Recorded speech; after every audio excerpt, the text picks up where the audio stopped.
አራት ናቸው የንስሐ መግቢያ መንገዶች። አንደኛ ቃል በቃል ገጽ በገጽ ቀርባችሁ ይሄን አድርጌያለሁ ቅጣቱን መቀበል። ሁለት በወረቀት ጽፎ መስጠት። ውዳሴ ማርያም ሰኞ ውዳሴ ማርያም እንድምታ ላይ ያቺ ሴት የታደለች ጽፋ ኃጢአቷን አባቴ እንዳልሰጠው አፈረች። አባቴ ይፋቅልሽ በለኝ። ገለጥ ስታደርገው አንድ ቀርታለች። አባቴ ያቸው የፈራኋት አላሳርፍ ያለችኝ ህሊናዬን የምትጎስብ ስወጣ ስገባ የምታቃጥለኝ ቀርታ ለእኔ አይቻለኝም ሂጂ አላት። ተዋህዶ ልጆች ስትመጣ ስትሄድ የአባቶቻችንን ፈሊጥ ይሁት። ስትሄድ ውሃ ይጠማታል፣ ያልባታል መንገድ 2 ሰዓት ቢፈጅ 4 ሰዓት ደርሶ መልስ፣ 2 ቀን ቢፈጅ 4 ቀን በፈሊጥ እግዚአብሔር ይቅር እንዲላት። በይ ስትመለሺ ሞቶ ታገኘዋለሽ ሳትጠራጠሪ አስከሬኑ ላይ ጣላት። እስከዚህ ድረስ ነው የአባቶቻችን ስልጣን። የተዋህዶ ልጆች አረ እነዚህን አባቶች እንጠቀምባቸው። ካህናትን እኮ የሾመ እግዚአብሔር ነው። ስልጣን ድውይ ፈውሱ፣ ለምጻም ጹሙ፣ ታንሱ፣ በከንቱ ተቀበላችሁ በከንቱ ስጡ፣ እስከ ዓለም ፍጻሜ እኔ ከእናንተ ጋር ነኝ፣ ወደ ዓለም ሁሉ ሂዱ እኮ ነው ያለው። እንዴት ያለ ሹመት ነው! ድውይ መፈወስ፣ ሙት ማንሳት። ክቡራን እኮ ናቸው ካህናት አባቶቻችን እኮ ከባዶች ናቸው እኮ። አንደበታችሁ ቢፈራ ጽፋችሁ ድርጊቷን ብቻ ሰርቄያለሁ፣ ዋሽቻለሁ፣ አምቻለሁ፣ አመንዝሬያለሁ፣ ዘፍኛለሁ፣ ድርጊቷን ብቻ። እንደው ከዕለታት አንድ ቀን እንደው ገንዘብ ከኪስ ያጣሁና ቤት እንጀራ የለም እንደው ራበኝና ሰረኩ። ምን ያደርጋል ይሁሉ አተተ? ምን ይሰራል ይሁሉ መቀባጠር? ሰውየው ፍርድ ቤት ሄደው ለምን ገደልከው? ያለታ ጫት እንበላ ነበር፣ መጠጥ ጠጥተናል፣ ሞቅ ብሎኛል። ሰውየው ምን እየጨመረ ነው በላው ላይ? በገዛፉ ወንጀል እየጨመረ ሞቅ ብሎኛል፣ ከዚያ በኋላ ገደልኩት። ዳኛው የሚጠብቀው ምን የምትለው ቃል ነው? ይሄ ሁሉ አያስፈልግም። ዋሻው፣ ገደልኩ፣ ሰረኩ፣ በቃ። ሶስተኛ የምትወዱት ባልንጀራ ወይስ ባላጋራ ነው? ስምንተኛው ጓደኛ ወይስ ጉደኛ አለ? ባልንጀራ የምትወዱት ባልንጀራ ካለ ወይም ጓደኛዬ ነው የሚባለው።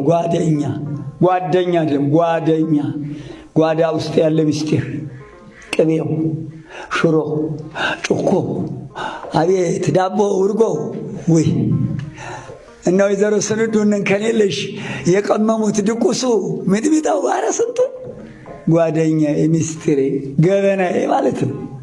እውነት ጓደኛ ካለ እናት ልጅ ይኸውልህ ነፍስ አባቴ መምሬ ገሌ ናቸው፣ ስሜን እንዳትነግር ግን የነፍስ ልጅ ሆኖ በላቸው።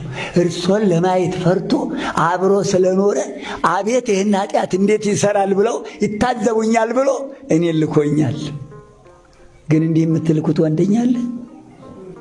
ገና አንድ ነገር የጓዴ ትላንትና አንድ ሚስጥር ልንገርህ፣ ገና ሚስጥር ነው ሲለው እዚህ ጋር ይሸቀሽቃል፣ ይወቀዋል። አውራ ይለዋል።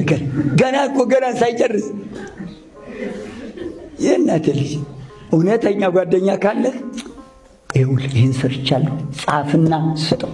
አባቴ ልጆ ነው ይኸው ኃጢአቴን ተቀበልልኝ ብለዋል ብሎ ያ ወረቀቱን ይሰጣል፣ ወይ በቃል አስጠንቶ ይልከዋል። እግራቸው ስር ድፍት ብሎ ቅጣቱን ተቀብሎለት ይመጣል። እግዚአብሔር ይፍታህ ብለዋል ሲሉኝ አቤት አባቴ ይፍቱኝ። ያ ተራራ የማይከልለው ደመና የማይገርደው አምላክ እዛ ሆኖ ይፍቱ ሲል እሱ እስከሚመለስ ድረስ በግንባሩ ተደፍቶ ተንበርክኮ ነው የሚጠብቀው። እዛ እግዚአብሔር ይፍታህ ሲሉ ከራስ ጠጉር እስከ እግር ጥፍሩ የያዘው አስሮት የነበረ የኃጢአት ሰንሰለት አብሎ ይወርድለታል። ከዚያ በኋላ ቅጣቱን በደንብ ተረድቶ ይዞለት ይመጣል፣ ይጨርሳል። ያጭቃል። ሶስተኛው የማይታወቅበት ደብር ሄደህ ሸምገል ያሉ ካህን በመድኃኔዓለም በመብርሃን አባቴ አይለፉኝ፣ ይገላግሉኝ፣ በኃጢአት ታስሬ መጥቻለሁ፣ ይፍቱኝ። ይኸው የሰራሁት ኃጢአት ብትፈልግ ጽፈህ ብትፈልግ በቃልህ ተረስቶ እንዳይቆጭህ ተምረሃል።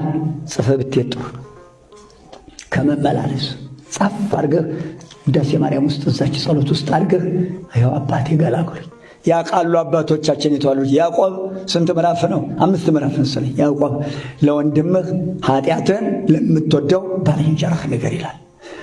ሌላው የማታውቅበት ደብር ሄደህ በቀጥታ ተቀብለህ ከፈለጉ ብለህ አባት ከሆኑ እንዳትረሳው፣ በዛ ያለ ኃጢአት ሰርት ከሆነ የሰጡት እንዳይጠፋበት ያችን ጽፈው ይኸው ለንስሐ አባት ወስደው ስጣቸው ይህንን እንድትፈጽሙ ይላሉ። ሄዶ አባቱ ጋር መጡ። ይኸውልዎት ጉዴ ብዙ ነበር፣ እርሶን ለመናገር ይታዘቡኛል ብዬ ፈርቼ የማያውቁበት ገዳም ሄጄ ኃጢአቴን ጨርሼ መጣሁ። የተሰጠኝ ቅጣት ነበብ ያደርገውና አለዚያም በቃሉ ይሄን አልጾም ብለውኛል ይላል። ይቀበላል። እሳቸውም እግዚአብሔር ይፍታ እንኳን ገላገለህ ልጄ በርታ ይሉታል። ባገኙት ቁጥር የደረስክ ስግደቱን እየሰገድክ ነው፣ ምጽዋቱንስ ጾሙንስ ይጠይቁታል፣ ይከታተሉታል። ሲጨርስ ወዲያ ወደ ሥጋው ደግሞ